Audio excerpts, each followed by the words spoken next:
We are back on Morning Line. Our guest with us this morning is well-known local attorney David Raybin, who's been so involved in so many of the big legal issues in the state over the years. A lot of people say, how do you know all this stuff? And David will tell you, Nick, I'm getting older. I lived it. He was involved in so much. And we're talking about truth in sentencing. And as I sit here listening to you, if you were with us for the first segment, many of you probably, on the surface saw that they passed this law saying, okay, truth in sentencing, 10 years, you do the full 10 years. David was involved in the fact that they did something similar to this back in late 1970s. 6 years later, they had to reverse it because of just... Is the word that you would describe on the path we're on right now, possibly worse situation now than back then anyway? We're on the road to disaster? Sure. We're on the road to fiscal disaster and correctional disaster, because what's going to happen is the folks are going to back up into the counties. They're going to back up into the jails. I mean, our jail is already pretty full, I'm sure, as Sheriff Hall has told us, but they don't have any room to keep them in the penitentiary. Where are they going to put them? They'll put them in the jails. That's why the federal courts took over a prison system.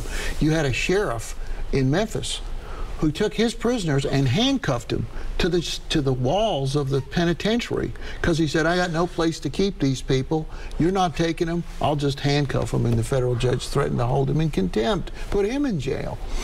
So you want to have a smart on crime. You want to have places to put people.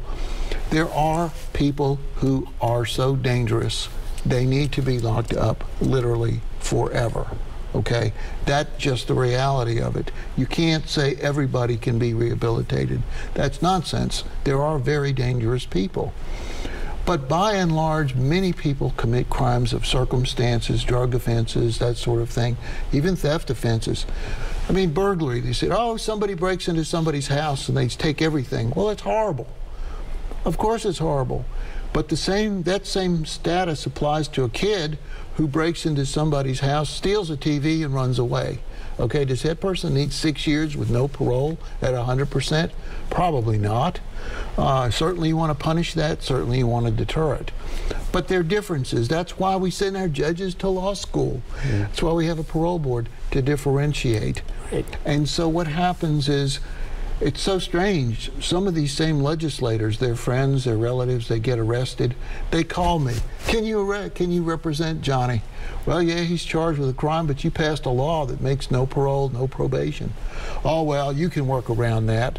He's a good kid, that sort of thing. We hear that. It's just going to apply to the other people. And so that's it. Truth in sentencing creates inequality in sentencing. That's the reality of it. If you can afford the good lawyer, you can afford the things that sentencing is a very human system, you can avoid some of these things potentially. So it's unequal. What you described to me here is just so clear-cut, and I hope the folks are listening closely at home.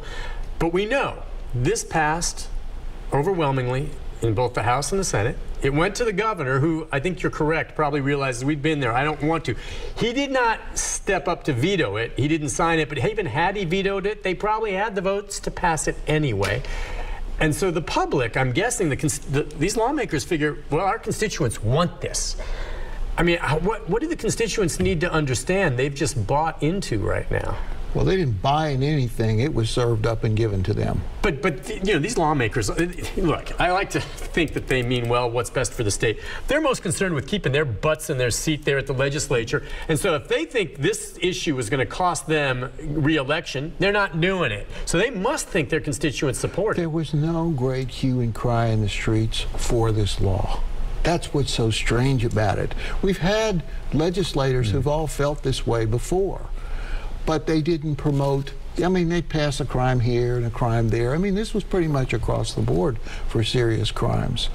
And people just said, I think it has to do, I don't want to blame everything on COVID, but people just said, we want the government, everything is going to be literally black or white. You either go to prison or you don't. We want to have a whole new world. We're going to create a new world, a simplistic world. And so they came up with this law. I'm not exactly sure why, but once it got fired up, it was a railroad train. The speakers themselves were in favor of this and convinced people this is what we need. But we don't need this. We need to be smart on crime. Other states, Nick, have done this, and then gone back. We've done this and gone back. For the life of me, I can't understand why this is going to be. It's not going to last. It's not going to deter people.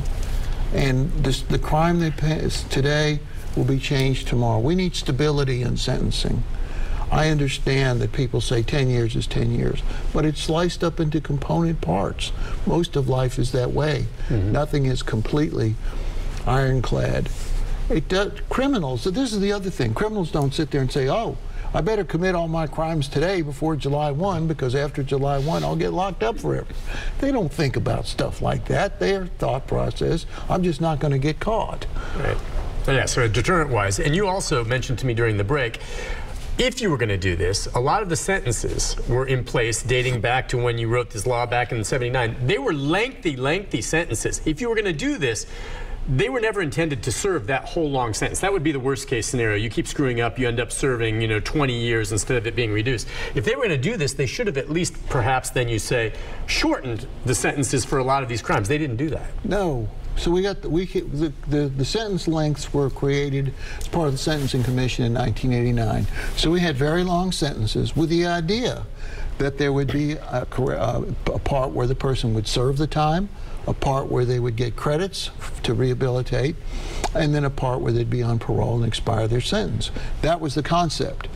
But now they said we're going to keep the same sentence length. They didn't change the length of any sentences, but everybody will serve 100%. The laws as we wrote them in '89 were never designed for 100%. Never.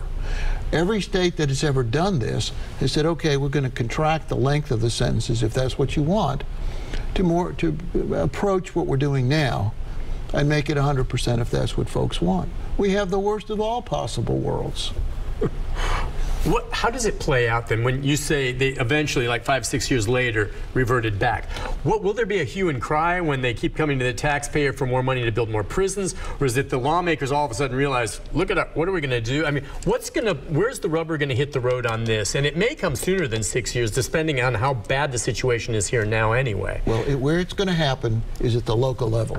When the sheriff goes to council and said, I've got no more place to keep them because the penitentiary won't take them because there's too many. They're backing up in my jail. I got to build another jail. In Nashville, they're already doing that in Wilson County and in Williamson County. They're building jails to house people. So the local taxpayer said, look, I don't want my property taxes increased. What's going on here? So once it hits literally home, where you have to pay for more jails at the local level because the prisons can't take it, then people are going to rebel. You'll have the mayors, the sheriffs, the judges, the DAs will go to the legislature and say, wait a minute, you either build more prisons, we can't, we've already built 3 or 4 more, and the people will say enough, find another way. That's what's going to happen. That's what happened in 1984. And this is no different in your mind. I mean, it's right on line. It's exactly the same, except, Dick, we incarcerate in Tennessee more people than the entire continent of Australia. And it has 4 times the population. And it's not a totally dissimilar kind of thing. They have the same kind of laws that we do. It's outrageous. We incarcerate more people in the United States than any place in the world except for China and Russia. It's not a good comparison. Take a break. Be back with more with David Raybin right after this.